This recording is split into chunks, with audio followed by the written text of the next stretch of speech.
Hello dear friends, ఎలా ఉన్నారు? బాగున్నారా? మరొకసారి మిమ్మల్ని అందరినీ ఈ విధంగా కలుసుకోవడానికి దేవుడు నాకు ఇచ్చిన ఈ మంచి సమయాన్ని బట్టి ఇది గొప్ప ధన్యతగా నేను భావిస్తూ ఉన్నాను. మీరందరూ కూడా గోల్డెన్ లిన్సే అనేటువంటి ఈ యూట్యూబ్ ఛానల్ ని మీరందరూ ఫాలో అవుతున్నారు. మిమ్మల్ని అందరిని బట్టి నేను సంతోషిస్తున్నాను, ఆనందిస్తున్నాను. లైక్ చేయండి, సబ్స్క్రైబ్ చేయడం దయచేసి మర్చిపోవద్దు. ప్రభునందు ప్రియ దేవుని పిల్లరా, మధ్య కాలంలో న్యూస్ నేను చూస్తూ ఉంటే ఒక అద్భుతమైనటువంటి విషయాన్ని మన డిప్యూటీ సీఎం, మీకు అందరూ కూడా తెలుసు ఎవరంటే డిప్యూటీ సీఎం గారు, మన పవన్ కళ్యాణ్ గారు ఒక మంచి అద్భుతమైనటువంటి స్టేట్మెంట్ ని ఆయన చెప్పారు. ఆయన ప్రసంగంలో లేకపోతే ఆయన స్పీచ్ లో ఏం చెప్పారంటే, బైబిల్లో ఉన్నటువంటి ఒక వచనాన్ని ఆయన చెప్పడం చాలా ఆశ్చర్యం అనిపించింది, చాలా గొప్పగా నాకు అనిపించింది. ఏమిటి అని ఆలోచన చేస్తే, తను తగ్గించుకున్నవాడు హెచ్చించబడతాడు అనేటువంటి మాటను ఆయన చెప్పడం జరిగింది. ఎందుకంటే బైబిల్ గ్రంథంలో బిబ్లికల్ గా కొన్ని విషయాలు మనం చూసినట్లయితే, పరిశుద్ధ గ్రంథంలో రాయబడినటువంటి మాట చాలా గొప్ప మాట. ఈ మాట చాలా మందిని ఇంపాక్ట్ చేసింది, చాలా మందిని ప్రభావితం చేసింది. ఏమండి, అదే విధంగా ఒక చెంప కొడితే రెండో చెంప చూపించు అనే మాట కూడా బైబిలే చెప్పిందనే విషయాన్ని ఈరోజు మీకు నేను రిమైండ్ చేస్తున్నాను.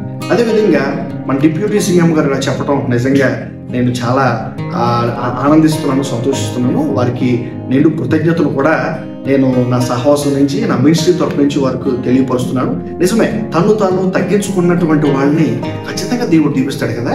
మన జీవితంలో పలు సందర్భాల్లో మనం ఎక్కడ తగ్గాలో కొన్ని సందర్భాల్లో తగ్గలేము. ఎందుకంటే కొన్నిసార్లు మన అహంకారం కానివ్వండి, మన ఈగో కానివ్వండి, మనకున్నటువంటి ప్రతి పరిస్థితి కూడా మనకున్నటువంటి స్థాయిని బట్టి మనం అనుకుంటాం, నేను ఎందుకు తగ్గాలి, నేను ఎందుకు తక్కువగా ఉండాలి అనుకుంటాం. కానీ గుర్తుపెట్టుకోండి, మనం ఎప్పుడైతే తగ్గించబడతామో దేవుడు మనల్ని ఆశీర్వదిస్తాడు.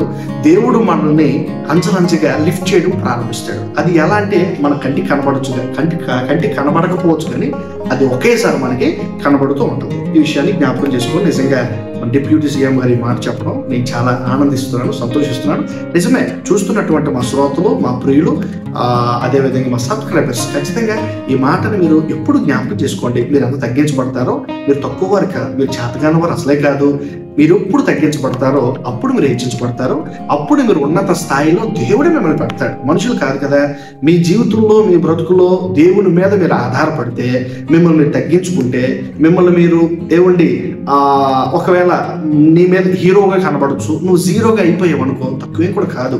నీ జీవితంలో నువ్వు నమ్మిన దేవుడు నేను గొప్పవాడిగా చేయడానికి ఎప్పుడు సమర్థుడుగా, సమస్తము చేయగలిగిన గొప్ప దేవుడిగా ఉన్నాడనే విషయాన్ని మీరు గుర్తుపెట్టుకోవాలి. కాబట్టి ఈ రోజు కూడా మనము బైబిల్ని చాలా మంది ఏమండి చేతిలో పట్టుకుంటాం, కానీ బైబిల్లో ఉన్నటువంటి ఆ మాటలను వారి హృదయంలో తీసుకోరు. ఒక్కసారి కానీ బైబిల్లో ఉన్న మాట వారి హృదయంలో లిఖించబడింది అంటే ఖచ్చితంగా ఆ బైబిల్లో ఉన్న మాట వారి జీవితంలో ఒకసారి ఒక స్థాయిలో ఉంచుదనే విషయాన్ని గుర్తుపెట్టుకోవాలి.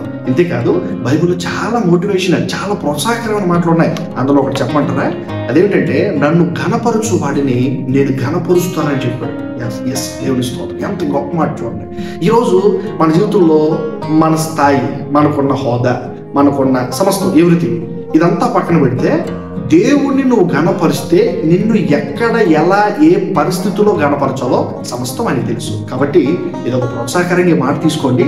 ఆయన ఘనపరచబడే వారికి ఆయన ఎవరైతే ఘనపరుస్తారో ఆయన నిన్ను ఎక్కడ ఘనపరచాలో అక్కడే ఘనపరుస్తాడు. ఎలాంటి పరిస్థితులైనా, వేదన, బాధ, కష్టమా, సమస్య, ఒత్తిడా, పోరాటమా, నథింగ్. దేని వైపు చూడకండి, దేని వైపు చూసి తలదించవద్దు. దేవుని మీద ఆధారపడండి. తప్పనిసరిగా దేవుడు ఖచ్చితంగా మిమ్మల్ని దీవిస్తాడు. తగ్గించుకోండి. తను తగ్గించుకున్నవాడు ఉన్నత స్థాయిలో, ఉన్నత స్థితిలో దేవుడు హెచ్చించి ప్రజలకు నేను గొప్పవాడిగా ఆయన చూపిస్తాడు. God bless you, God bless our India. దేవుడు మనల్ని, మన భారతదేశాన్ని దీవించి ఆశీర్వదించును గాక. వందనాలు.